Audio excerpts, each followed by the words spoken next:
natuto ko siyang mahalin kasi parang mas nakakaya ko gawin yung nagagawa ng normal person sa sport na swimming.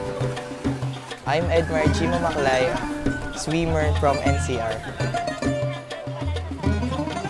So yung feelings po is masaya kasi first time ko makapasok ng palaro and sa swimming.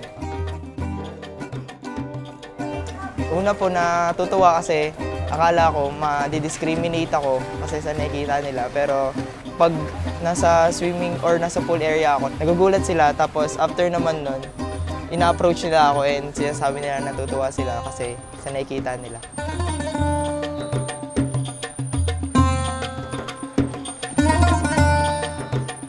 Siyempre, yung first motivation ko is yung family ko na lagi nag-cheer or lagi nasa likod ko. And yung challenge sa sarili ko na magawa ko yung mga nagagawa ng normal person.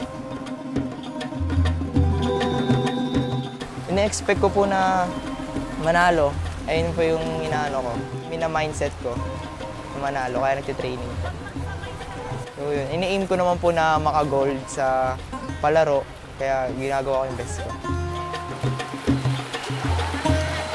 Yung lamang ko po siguro is yung mas naniniwala ako sa sarili ko. Na kahit may disability, alam kong magagawa ko yung gusto ko.